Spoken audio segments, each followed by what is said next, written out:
म्हणजे मला असं वाटतं की आपण सगळेच स्पिरिच्युअल आहोत. हो. तर स्पिरिच्युअलिटी ही लाईफस्टाईलमध्ये आणायला हवी का स्पिरिच्युअलिटीच आपली लाईफस्टाईल आहे? मला असं वाटतं की स्पिरिच्युअलिटी आणि आपण हं. याचं मिश्रण होऊन आपण पुढे गेलं पाहिजे. ओके. म्हणजे आणि खरं सांगू का, स्पिरिच्युअलिटी किंवा अध्यात्म जे करतात किंवा त्या मार्गी जे जातात तीच माणसं चांगली असाही मुद्दा नाही आहे. बरोबर. आपण ते गाणं ऐकलेलंच आहे, माणसाने माणसाशी माणसासम वागणे. हं. माणूस माणसाच्या मदतीला धावून जातो म्हणजे देवाची भक्ती करतो. माणूस सेवा करतो म्हणजे देवाची भक्ती करतो. माणूस अडीअडचणीला आर्थिकदृष्ट्या उभा राहतो म्हणजेच तो देवाची पूजा करतो.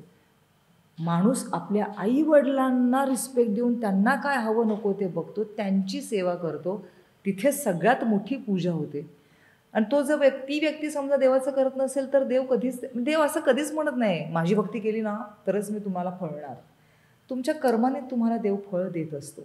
म्हणजे देव असं कधीच म्हणत नाही की माझी सदैव तुम्ही भक्ती केली तरच माझ्याकडनं तुम्हाला मी आशीर्वाद देईन, भक्ती नाही केली तर मी आशीर्वाद देणार नाही. पण कसं असतं पण ही काही माणसं अशी असतात की ती या सगळ्यापेक्षा माणुसकीवर जास्त भर देऊन पुढे जाणारी असतात. आपल्यासारखी कॅटेगरी कशी असते की आपल्याला असं वाटतं की ती एक भक्ती आपण करतो, ती शक्ती आपल्या सोबत राहू दे, तसा कुठे एक विश्वास असतो. त्याची रूप आपल्या आईवडिलांच्या रूपात आपण बघतोच देवाला.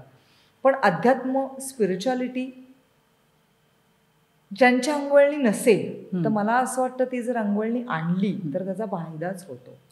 ती एक ताकद आपल्या मागे राहते असं मला खूप वाटतं की ज्या वेळेला माणूस डगमगत नाही त्याचं कारण का असतं ना की माहीत नाही. तो एक आवरा जो असतो ना अध्यात्माचा, जो आपण रोज कॅरी करतो, रोज आपण मंत्र म्हणत असू, रोज पूजा करत असू किंवा रोज ठरलेले मंत्र आपण रोज ऐकतो बघ. फक्त काही मंत्र ऐकायला सांगितलेत आपल्याला, ते ऐकले की तुला सेफ फील होतं. असं वाटतं की अरे आहे माझ्या पाठीशी खूप मोठी शक्ती आहे आणि ती शक्ती आपल्याकडनं चांगलं कर्म करून घेते. चुकीचं कर्म होत असेल तर तीच शक्ती आपल्याला नवीन काहीतरी शिकवेल, त्याच्यातून शिक्षा देऊन शिकवेल. तर त्याच्यामुळे ती शक्ती आपल्या पाठीशी कायम राहण्यासाठी म्हणून स्पिरिच्युअली आपण पुढे गेलेलं जास्त चांगलं. आणि त्याचा फायदा होतो, तू 4 लोकांना अजून चांगल्या गोष्टी त्याच्याबद्दल सांगतेस की नाही ही ताकद आहे, ती ताकद राहू दे, आपल्या पाठीशी असली पाहिजे. जसं तू मला एकदा सांगितलं होतंस की उठल्या किंवा झोपेच्या आधी आपण एक कवच निर्माण करू शकतो. ऑरा प्रोटेक्शन की ते ऑरा प्रोटेक्शन झालं की तुला कुठलीही निगेटिव्हिटी हार्म करत नाही, तुला काही त्रास होत नाही. येस. तर काय येते, व्हॉट इज दॅट ॲक्च्युली? तो पण स्पिरिच्युअलिटीचाच एक भाग आहे. Absolutely. To protect your energy. Protect your energy. ती कुठल्या मार्गाने आपण प्रोटेक्ट करतो, ताकदच आहे, शक्तीच आहे ती.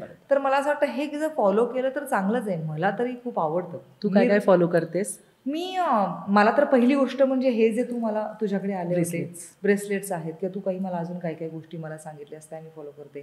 स्पिरिच्युअलिटीमध्ये माझं रोजचं रुटीनच्या बाबतीत तुला सांगायला झालं तर उपासना असते. मी शिवाभिषेक करते रोज पायाने. Very good. आणि पोथी फार वाचली जात नाही पण काही छोट्या पोथ्या आहेत. अनिरुद्ध बापूंची पोथी आहे ती मी वाचते. परत अजून स्वामींचं बघायला गेलं तर स्वामींची पोथी मी वाचत नाही पण स्वामींचं नामस्मरण चालू असतं. स्वामींचा तारक मंत्र रोज. पादुका येतात आपल्याकडे पादुका येतात घरी, तुझ्यामुळेच ते शक्य झाले. पादुका येतात, परत तारक मंत्र घरात लावलेला असतो. सो ठराविक मंत्र जी आहेत ना ती मी रोजची ऐकते. आणि हे पूर्वी नव्हतं होत वनश्री. म्हणजे माझं असं झालं की नाही आता ठीक आहे, आपण ह्याच्या आधीपर्यंत जे काम केलं आहे किंवा जे काही आपल्याकडनं घडलं ठीक आहे, पण ह्याच्या पुढचा प्रवास योग्य त्या मार्गाने व्हावा. माझ्याकडून आईवडिलांची चांगली सेवा व्हावी. आईवडिलांना माझी एकच इच्छा आहे वनश्री, या प्रत्येक प्लॅटफॉर्मवर मी सांगते की त्यांच्यासाठी खूप करावंसं वाटतं. जे आज आपण धडधाकट आहोत, जे आपण मस्तपैकी कम्फर्ट झोनमध्ये त्यांच्यामुळे, तर हे जगतोय कोणामुळे? तर मला असं वाटतं आईवडिलांच्या आधी ते रूप आपल्यासाठी आधी असलं पाहिजे. त्यामुळे माझ्याशी मी झटत असते की त्यांच्यासाठी काय करता येईल. नेम फेम पैसा हे आपल्यापुरती मर्यादित न राहता त्यांच्यासाठी आपल्याला काय करता येईल हा विचार मनात आणला पाहिजे. ते मला असं वाटतं ती एक स्पिरिच्युअल ताकद आहे. त्यांच्यामुळे सुद्धा आपल्याला काही ना काहीतरी त्यांचा आशीर्वाद म्हणजे हे पण एक कवचच आहे ना गं. ॲब्सोल्युटली. ते सतत आपल्या पाठीशी असतं. सो ह्या सगळ्या गोष्टी मी फॉलो करते.